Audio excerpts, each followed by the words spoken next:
Yeah, so thank you all for joining. This is the Societal Engagement and Public Education panel. I'm happy to be moderating this. I come from a background of studying how we can communicate better about GMOs while I was a postdoc at UC Davis. I'm very happy to be sitting here today with our expert panelists. We have Charlie Arnott from the Center for Food Integrity, Charles Denby from Berkeley Yeast, and Jennifer Kuzma from NC State, as you can see on the slide here. We'll start by having our panelists give brief opening remarks. And in the interest of time, I encourage you to please keep those brief, just a couple of sentences. Maybe you can share your interests, motivations, and relevant expertise. So Charlie, let's have you start, please. Great. Well, thank you very much for the opportunity to be here. My name is Charlie Arnott. I serve as CEO of the Center for Food Integrity, which is an international nonprofit dedicated to helping the food system earn trust.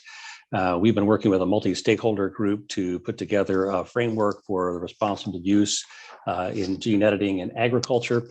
We have a multi-stakeholder approach where we've developed a framework and guidelines that have 7 principles. Again, I'll spend a little more time later talking about the organizations who are participating in that. It will launch the week of the 20th, the 21st. You can find more information at foodintegrity.org. But after introductions, happy to talk a little bit about the principles and the multi-stakeholder approach of those who were involved in helping to develop the guidelines. And Charles, how about you? Hey there, my name is Charles Denby. I'm CEO of Berkeley Yeast. I'm a scientist by training. Did PhD at Cal and worked in a bioengineering lab as a postdoc with Jay Kiesling. I became interested in GEMS in food and beverage, and I started a company in 2017 funded by SBIR grants as well as venture funding. And what our company does is we engineer yeast for the beer and winemaking industries. And primarily we're looking at making good flavors and eliminating bad ones. My general interest is making safe gems that add value to the industry, and then also driving adoption of the technology. So what we choose to work on and how we communicate about it is extremely important for us, driving adoption. And so that's my general interest in this panel. Great. Hello, everybody. My name is Jennifer Kuzma. I'm a professor at NC State in the School of Public and International Affairs and also co-director of the Genetic Engineering and Society Center. And our center brings together natural scientists, engineers, social scientists, humanities scholars, together with students, stakeholders, and publics to help shape the future of emerging biotechnologies in safe, responsible, and equitable ways. And so my interest in microbial biotechnology actually stems back to at least 1990 when I was a PhD student, watching little droplets of water freeze on a plate. I worked on bacterial ice nucleation proteins for a while. But in the past 25 years, I've been studying the risk governance and societal aspects of genetic engineering. For example, I was PI on a Sloan Foundation grant looking at risk governance for synthetic biology using case studies of GEMS in agriculture and the environment. I'm also interested and have published on the coordinated framework as the governance system, risk analysis for emerging products, responsible innovation, and public and stakeholder perceptions. I've also been a co-PI on 3 interdisciplinary NSF training grants related to genetic engineering and society in the last 15 years, and that's been really satisfying to train the next generation in working at this nexus. And so I'll stop there, but I'll just say in opening to tease the conversation a little bit, I think from 1990, when I was watching those droplets of water freeze to now, a lot has changed. But a lot hasn't. And so I look forward to having a discussion with regard to the societal aspects and public and stakeholder engagement about what has changed and what potentially hasn't. So thank you. Excellent. Thank you all for your opening remarks. I just want to share with the audience that we welcome your questions. Please plug them into the Q&A function of the Zoom window. I haven't seen any come in yet that are relevant to this panel, I don't believe. And I'll be monitoring that during this time. And again, just please be sure to plug your Q&As into that Q&A section, not into the chat function, because I won't be monitoring that. So I'll start by leading with some questions, and I'll keep an eye on the Q&A box throughout the rest of this panel.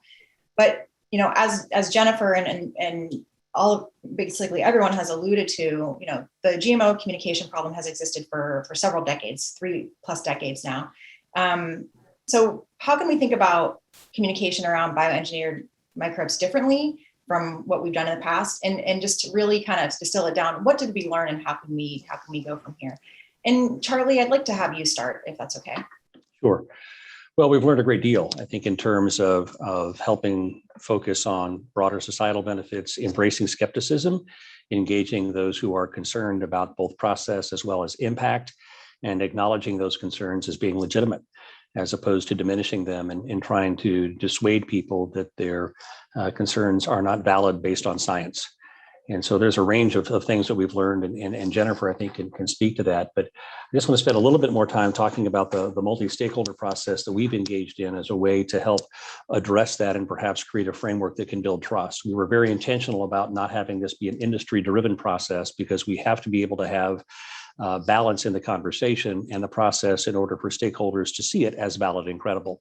So as we were developing this framework, we included Center for Science and the Public Interest, Nature Conservancy, World Wildlife Fund, Benson Hill, Corteva, Pivot Bio, ASTA, FMI, the Trade Association for the Retail Grocers, Costco, PepsiCo, UC Davis, a bioethicist from Creighton, and 2 farmers.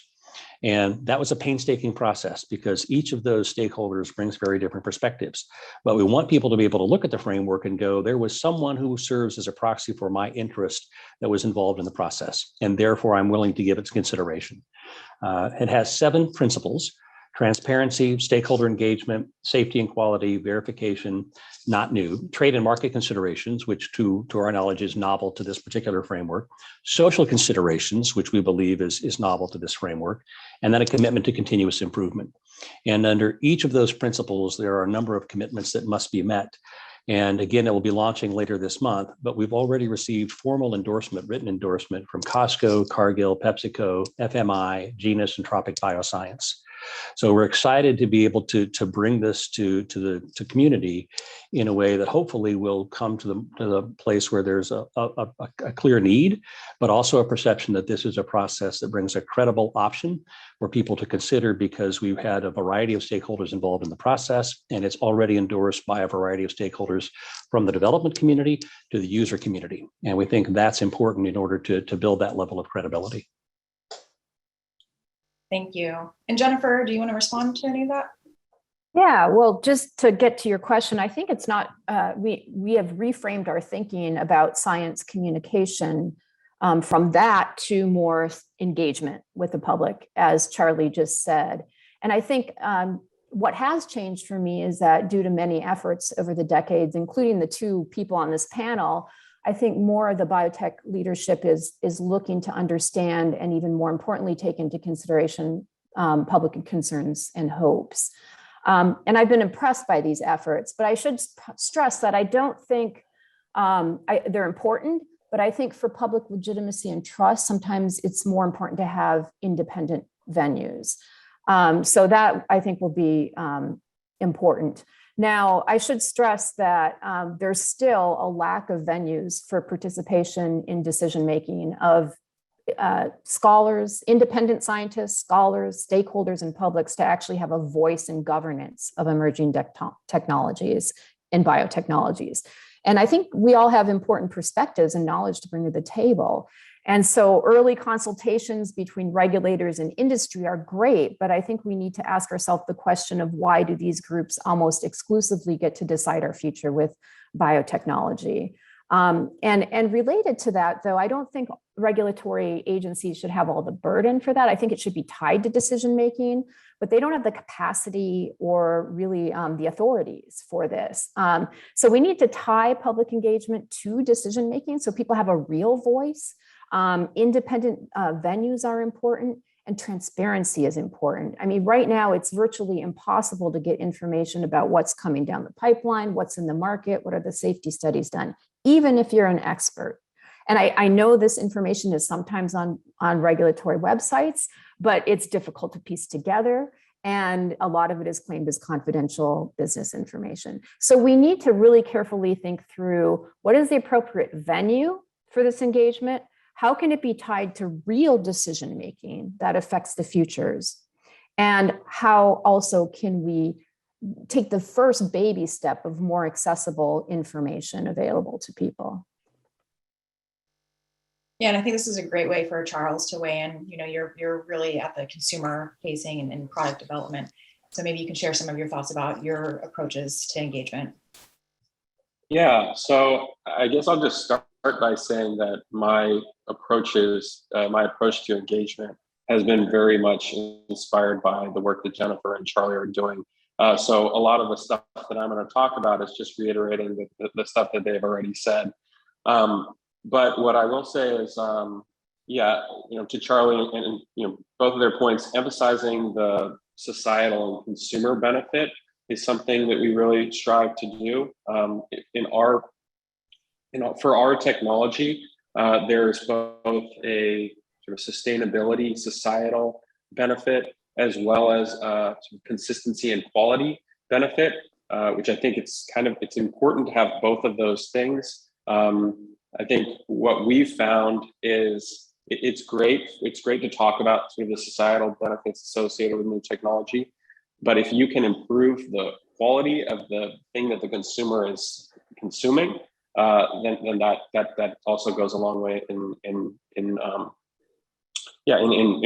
driving adoption and willingness to kind of consider new technology. I think also being transparent is really key for engendering trust. We live in an interesting landscape in terms of like what transparency looks like and what it can look like. But I'll just say what we do to be transparent is, there's a few different sort of medium that we can use. First of all, it's just like on our website, we provide all information about the technologies that we're building. We publish notices with the FDA through their GRAS program. And then we also, we're suppliers to breweries and winemakers, and they actually control how they communicate the use of the technology. But we encourage them to be proactive. We also are in the process of sort of developing materials that they can easily sort of disclose the ingredients in their products. But interestingly, it is ultimately up to them. And then finally, I'll just say we are also really interested in cultivating like independent venues for discussion about the technology. And for us, what that looks like is going to industry conferences and putting together panels of experts. And it's interesting, right? Because we don't want to be we want to make sure that we get experts to facilitate and have those conversations within the industry. It's tough for us to present the information because obviously we have our biases. So what we try and do is we try and get folks that are that don't have like any conflicted interest in selling products, but rather can speak to the societal benefits associated with the technology. Excellent. Thank you all for sharing. So we are getting some questions in the Q&A. Thank you all for plugging some in. We have a question from Pedro, and I'm going to summarize it a bit here. There have been challenges in conveying just kind of the baseline knowledge about the technology because it does get into the weeds of biotechnology and genetics. And there's questions where people who are generating technologies that have real benefits, they want those technologies to be picked up by the public and supported by the public. So how can we seek to improve perceptions of these technologies that could have a broad societal benefit in a way that is transparent and bringing voices to the table? And Jennifer, I'll pose this to you to start, because I think this is really the crux of the problems that you have already laid out. Yeah, well, the social science literature is kind of really ripe with the factors that play into public perception and, if you will, acceptance. Well, first of all, I don't think the goal should be necessarily acceptance, but that's another story.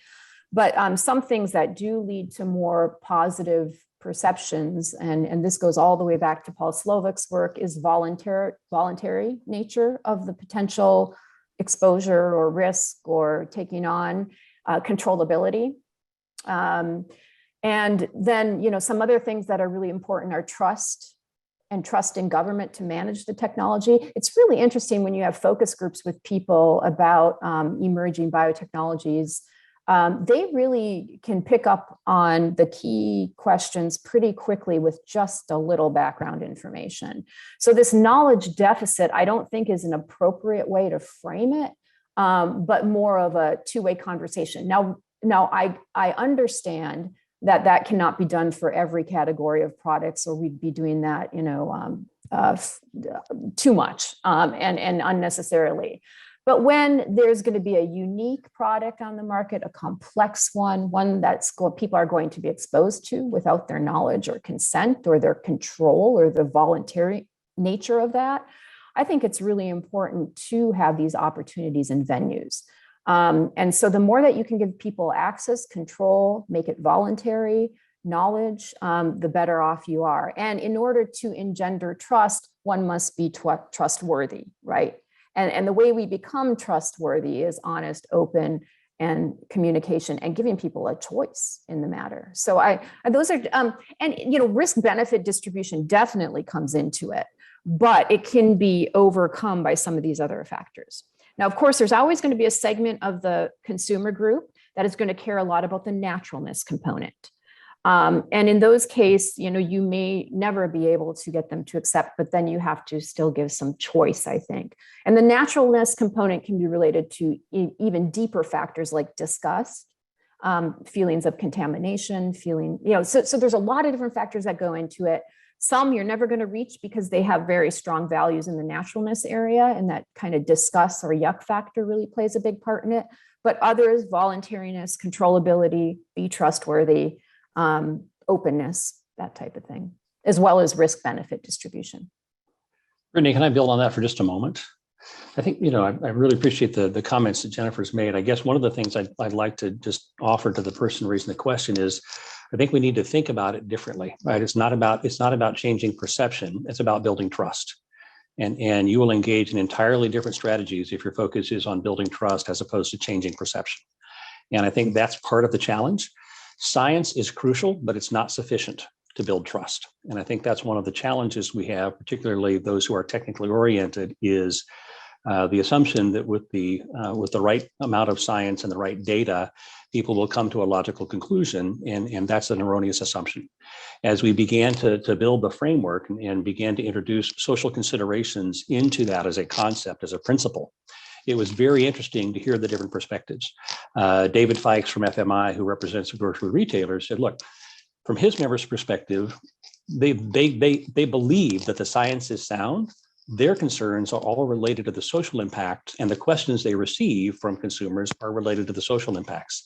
So it's not about debating the science, it's about embracing the skepticism and engaging in the dialogue and a willingness to be open and, to Jennifer's point, to be trustworthy. We know that values, based on our peer-reviewed and published model, values are 3 to 5 times more important in building trust than science. And so we need to consider that as we think about how we're going to engage in this dialogue in a way that results in greater trust, as opposed to thinking about how do we shift perception. Because shifting perception is about a communications or a public relations strategy. Trust building is about engagement, transparency, and participation.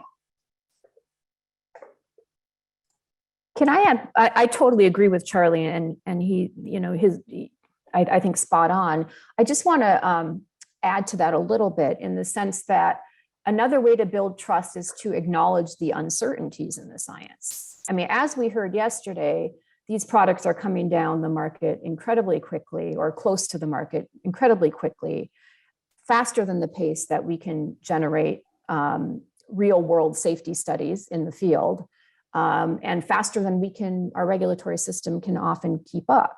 People can see through that in focus groups, I am telling you. And they can ask questions about that in focus groups.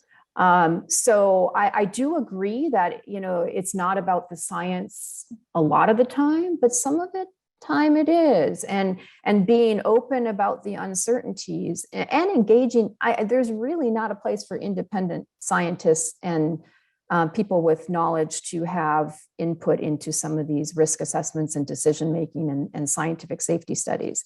And they often come with a great deal of uncertainty. I'm not saying that most of these products are unsafe. That's not what I'm saying. Most of them are going to be, safe enough to be put on the market. But safety is a social construction too. Where we draw the line as to what is safe is not dependent solely on science, because you always have to have some sort of threshold. You always have to say, well, it's 1 in 1,000, 1 in 1,000,000, or so I just want to make sure that we also recognize that sometimes the uncertainties are important. People can see through them and they can ask really good questions about them. And I think the more we are honest and open about that, the better off we'll be in the long run. Thank you, Jennifer and Charlie, for sharing that. And Charles, if you're willing, I might put you on the spot in thinking about yourself as a technology developer and somebody who's creating a product that you are bringing to market. How do you incorporate consumer feedback in a way that builds trust and that isn't simply about getting them to support a product that you want to sell? Yeah, we feel like,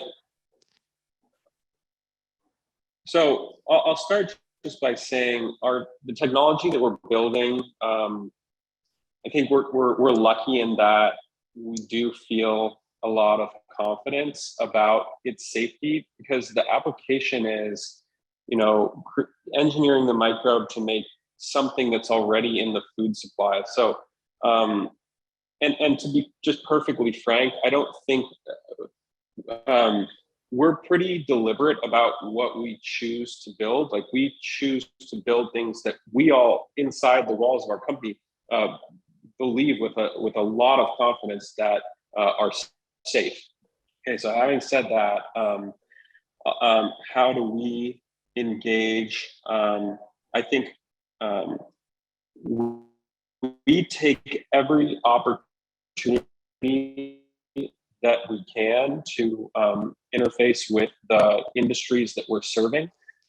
Every single time I'm sure we've done, but collectively done, tens of conferences, and those conferences that we go to are not all folks that are kind of already supportive of the technology. Oftentimes we get like downright hostile questions from people in the audience.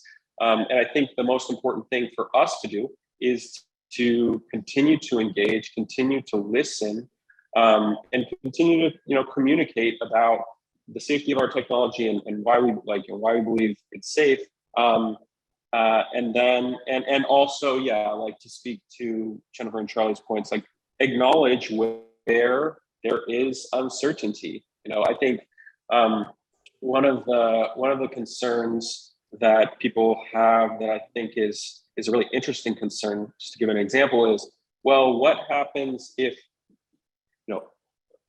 the intended use of our engineered microbes are inside of a fermenter, and the intended use is that once you use it in the fermentation, you get rid of it, you destroy it, so that there is no chance of it getting into the environment. But the reality of the situation is that not everyone using it necessarily will use the best practices around intended use. So we do have to ask questions around, like, okay, well, what if it gets into the environment? What will that look like? How likely is it that would wreak havoc on an ecosystem? So we definitely engage with that, and we're inspired by that kind of stuff, and we do additional experiments to try and address those kinds of questions. So hopefully that kind of gets at your question. Yeah, thank you all for sharing. We have just about 5 minutes left, so I do want to move on to a next audience question, just so we have a few. We have one from Cecilia, and I'm going to briefly summarize it. I think when we think about democratic ideals, we want to exist in a space of deliberation and bring all stakeholders and all voices to the table and coming to a consensus in a way that is about dialogue and discourse. we live in a reality where there are groups that take an opposition point and really are resistant to engagement and being open-minded enough to be in conversation. Do you have advice for folks in the audience for how to navigate that reality of the science communication problem?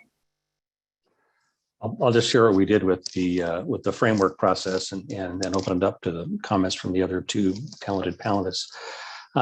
We started with a shared objective, and everyone who was going to participate was committed to that objective, and that was the responsible use of gene editing in agriculture.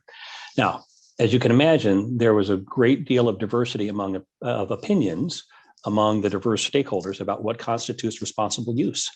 And that was a really healthy conversation. But what we found was by having everybody agree to an outcome at the start of the process, we were able to bring very diverse perspectives and continue to use that objective as a foundational point when we began to stray to say, okay, we all agree that we were going to be focused on defining what constitutes responsible use. So let's come back to that, right? We all agree that that's what we're looking for, whether it's CSPI or the American Seed Trade Association, but they're very disparate perspectives on what constitutes responsible use. So let's engage in that conversation, but it starts by what is that shared objective? Without the shared objective, it's very, very difficult because you have people that may be having very different desired outcomes. And so finding a way to bring people together for a shared outcome is incredibly difficult if you don't begin the process by defining what the outcome or the shared objective is and get everyone to buy into that objective. Then you can have very vigorous and informed debate about what constitutes achieving the outcome. But if you can't get to the outcome, it's very difficult. So groups that are simply out to abolish or eliminate A, B, or C are very difficult to bring to the table in any kind of constructive process. So we welcome constructive criticism and skeptics and others to the table, as long as they come to the table with an understanding that we're all working towards some kind of common outcome. I think that's an excellent response. I to put a little bit more nuance on it, you're going to have people who are wanting to stop genetic engineering or microbial biotechnology, and that is their value. We talk a lot about those people, but we also don't talk about the ones that are innovation at any cost, So I see engagement in some of these efforts as weighted more towards the innovation at any cost. Like we'll include those groups, but we won't include those innovation should never happen groups. How do you get those two in the same room and to talk I don't know. I think if anybody cracks that code, they're going to win some Nobel Prize. I mean, given our experience with COVID and such. But I do think what Charlie said is having a shared objective for the ones that will engage. I just want us to make sure that our view is that it's always the groups that are against innovation that are on one end. There is a tendency for us to think innovation at any cost, and that is a good in and of itself. And putting these products out there is a good in and of itself. So I think it's important we reflect on our biases on both ends of the spectrum when we think about how to engage opposite groups. But I don't have that code cracked. I don't think, unfortunately. I appreciate you positioning it that way, that very often in our circles, the scientific circles, we're focusing on the never technology folks, but we don't often think about the total opposite extreme, which is the full-on technology at any cost. Charles, do you have any thoughts you'd like to share? I'll just share one note from the field. We in some of these venues where there's discussion within the industry, it's actually been very encouraging to watch when there are extreme sort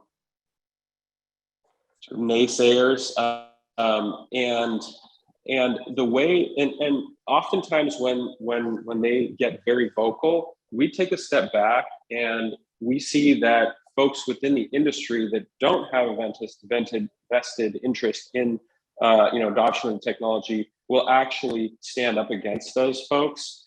And I think one of the most fun parts of working on the company has been watching the dialogue sort of evolve, outside of our purview, which is like, there are all sorts of, just a few days ago, I was listening to a podcast that was put on by some very famous brewers, stakeholders. And they had a guest on who was, a proponent of genetic engineering, but didn't have a vested interest in it. And just watching them have this conversation, I think the interviewers came into the conversation thinking, feeling a little bit like unaccepting of this new technology. But I felt like over the course of a 20-minute dialogue on this podcast, you kind of see their views evolving. And so I think those are the important things and the encouraging things that I'm seeing out in the field. Well, we're at time, so I thank you all so much for sharing your ideas. This was a really fun conversation to have, and I wish we had a little bit more time, but we covered quite a bit. So thank you so much. Thank you, Brittany.